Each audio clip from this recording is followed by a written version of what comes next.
प्रियजनों, सभी जानते हैं कि भारत एक अनूठा देश है जिसमें 6 मौसम या 6 ऋतुएं होती हैं। शायद ही ऐसा कोई देश होगा जहां इस प्रकार का मौसम रहा हो। आप जानते हैं आजकल सर्दी ने दस्तक दे दी है और इस मौसम को हेल्दी मौसम भी कहा जाता है। पर ये कुछ चैलेंजेस भी लेके आता है जिससे हमें निपटने की भी ज़रूरत है।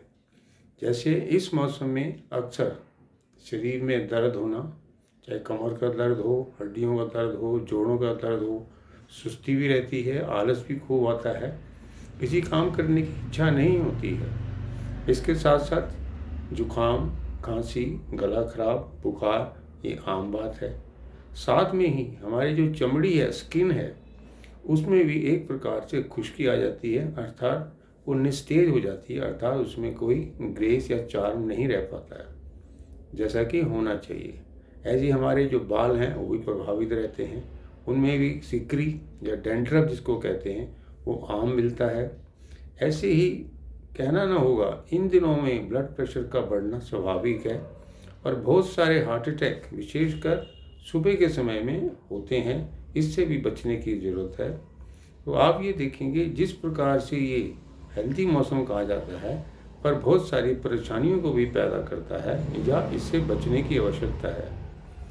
हम इसके लिए क्या करें ताकि हम जिस मौसम में होने वाले जो फल, सब्जियां या अन्य जो भोजन है उसको हम खाएं ताकि हम स्वस्थ रहें। और इन सब से हटके एक है, हम अपने शरीर को किस प्रकार से हष्ट पुष्ट रखें, अर्थात हमारे मसल्स किस प्रकार से हों ताकि हमें ठंड भी कम लगे और हम सर्दी का मज़ा भी लें और हम अपने आप को मजबूत समझें या सुदृढ़ समझें। हम किस प्रकार से अपने आप को स्ट्रांग बना सकते हैं, क्योंकि इस मौसम में अक्सर धूप जो है कम आती है। जब ठंडी हवाएं चलती हैं, धूप निकलना कम हो जाता है। ठंड में धूप का जो सही समय है, वैसे तो अधिकांश लोग दोपहर में करते हैं, पर सुबह का समय सबसे उत्तम होता है। पर ठंड लगने के कारण आलस का आना स्वाभाविक है, ऐसे ही घर से निकलना मुश्किल हो जाता है। पर ये जानें, जब सूरज कम आएगा तो विटामिन डी की भरपाई कम होती है। इस प्रकार से आप ये जानें कि मैंने जो आपसे कहा कि इसके फ़ायदे ज़रूर हैं पर चैलेंजेस भी कम नहीं हैं। क्यों ना हम एक साधारण सा उपाय जो हमारे पूर्वज किया करते थे उसका हम अनुपालन करें। वह है बॉडी पे अभ्यंग यानी कि तेल का लगाना, जिसको आम भाषा में कहते हैं ऑयलिएशन या मिसाज। अब ये मिसाज जो है हमें किस तेल से करना चाहिए, ये भी एक विचार की बात है। जैसे अधिकांश लोग सरसों के तेल के लिए इसका उपयोग करते हैं। इसको आप गर्म करके सारे शरीर पर लगाएं। मैं ये कहूँगा साथ में जिन लोगों को सरसों का तेल सूट नहीं करता है वो चाहें तो अलसी का तेल भी लगा सकते हैं। और नारियल तेल इस मौसम में कम लगाना चाहिए क्योंकि ये ठंडा होता है और ठंडा होने से ये हमारे शरीर को जितना फ़ायदा देना चाहिए उतना नहीं दे पाता है। तो आप जानें, जो तिल का तेल है इसका इस्तेमाल भी कर सकते हैं, जैतून का भी कर सकते हैं, बादाम रोगन लगाना चाहें तो उसका भी सेवन हम खाने में भी कर सकते हैं, नाक में भी लगा सकते हैं, या नेवी में अर्थात नेवल अर्थात अपने जो तुनी जिसको बोलते हैं उसमें भी लगा सकते हैं। इसमें नाभि में लगाने से भी हमें फ़ायदा होता है। पर जहाँ तक मैंने जिस विषय की बात की है वो है अभ्यंग, अर्थात पूरी बॉडी पे हम इसको तेल को लगाएं। इसका लगाने का भी एक नियम है कि आप अपने शरीर पे इसको लगाएं तो ये ध्यान रखें धीरे धीरे इसका मालिश करें।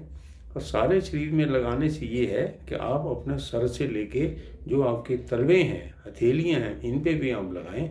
जैसे आपने कभी बचपन में देखा होगा, हम छोटे बच्चों को भी तेल लगाते हैं। चाहे आज हम अपने तेलों को भूल के जो बने बनाए मार्केट में आते हैं, बचपन से ही हम उसको लगाते हैं, लेकिन बड़े होते होते इसको हम आदत ना बना पाके भूल भी जाते हैं।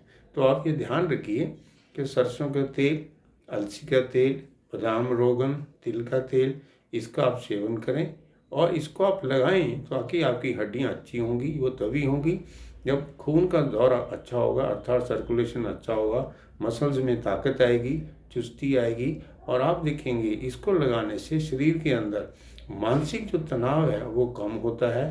तो आप ये जानिए, हफ्ते में यदि आप वीकेंड्स पे लगाएंगे और धूप में बैठ के लगाएंगे तो आपको और अच्छे परिणाम मिलेंगे।